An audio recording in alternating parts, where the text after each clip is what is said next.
My name is Gavin Evans, and this is my review of Don't Breathe 2. Every single time I see this poster, it just reminds me of the poster of the BFG, and let me tell you, these two movies are not similar in the slightest bit. But this is a movie that I wasn't too sure about. I love the first Don't Breathe. I think it's a very tense, well-made movie with a great performance from Stephen Lang, and that turkey bastard scene just... But I don't think I liked the direction they were going to take this sequel. And I went in, I heard bad things, but I went in with an open mind, and I enjoyed this movie much more than I was expecting. Let's begin with the performances.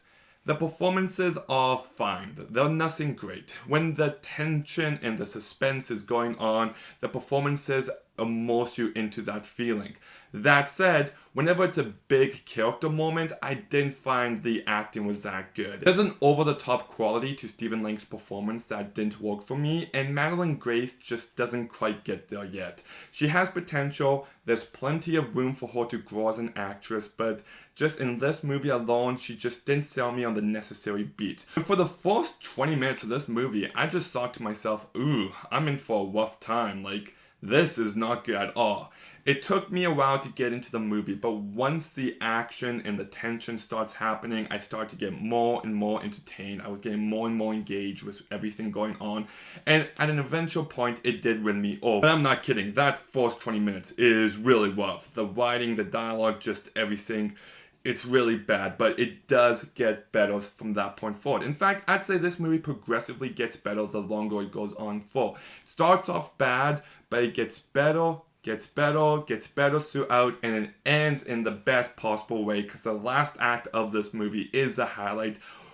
Wow, this movie is a lot more brutal and graphic than I thought it would be, which I know sounds odd because the first one doesn't hold back either, but there's a few bloody moments in this movie that I was just like, whoa, that is messed up. And I love that aspect of this movie. Fede Alvarez doesn't come back to direct this movie. Instead, we get Rudy Salinas. I'm sorry if I mispronounced his name, which I definitely did.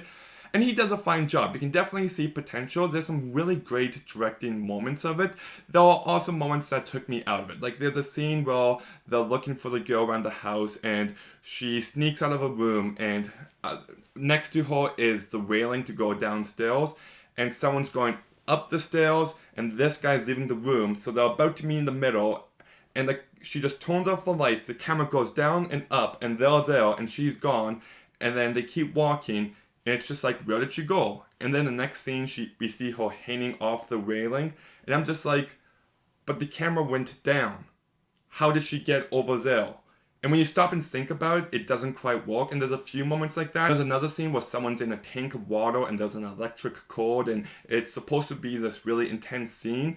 But I'm just like, can't they just move the electric cord? Like, why not just move it?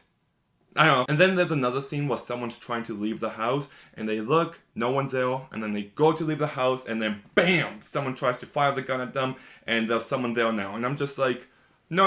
If you stop and think about how the room looks, about where everyone was, no.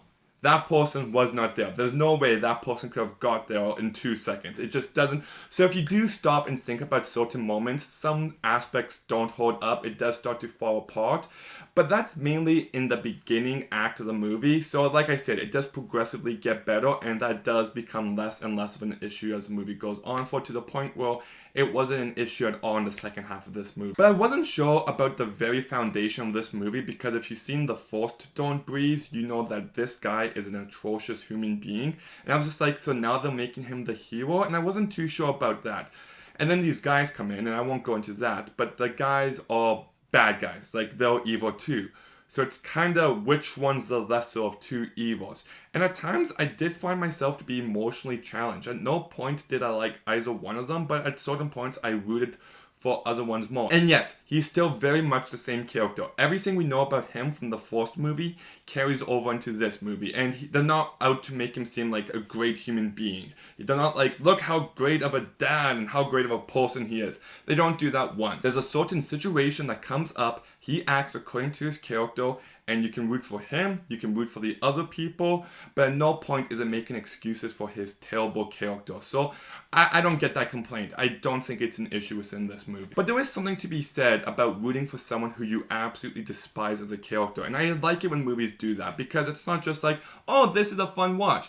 It makes you feel things that you don't want to feel. You're rooting for someone you don't want to root for. And there's a certain complexity behind that. Like, I want this guy to win in this scenario, but he's such a garbage human being. And your two extreme feelings are fighting each other. They're contradicting. So it makes it all the more interesting. This isn't a turn off your brain and watch a bunch of people die kind of movie. It is emotionally challenging. And I don't know if it's just because I'm completely obsessed with The Last of Us Part 2 right now, and BoJack Horseman both have very flawed protagonists. The idea of a flawed protagonist and the way you can explore it just fascinates me, and the way that movies and games and shows can explore it I just find it to be some of the most compelling stuff that you can put on a screen. And the fact that this movie does do that, and it's not given any near the amount of depth or nuance that those two other examples have. Nowhere near it. But that's just kind of what I gravitate towards. That's the stuff that fascinates me. So maybe I'm getting more from this movie than the director put into it. That could very well be the case, but I do think there's some interesting elements here. And like I said, they definitely take the easy way out for the last act. There's very clearly someone you're meant to root for in the last act. And you could say that's the easy way out. That they got lazy. And I understand that complaint. That all said, I did have fun with this movie. And like I said, there was some brutal graphic moments. The performances aren't great though. It does get off to a rough start. There is some areas where the directing could be improved upon, but I still think that there's enough complexity on display here, that there's enough fun to be had. So I'm gonna go ahead and give Don't Breathe 2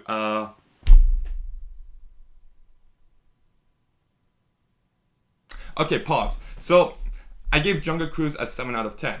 I gave Odd a 6.5 out of 10. And the next day for both of them, I gave Odd 6 out of 10 now, and I gave Jungle Cruise 6.5 out of 10. So I keep lowering my rating for a movie by 0.5. So I want to give Don't Breathe 2 a 7 out of 10. I am, like, this is not scripted at all. This is entirely off the top of my head.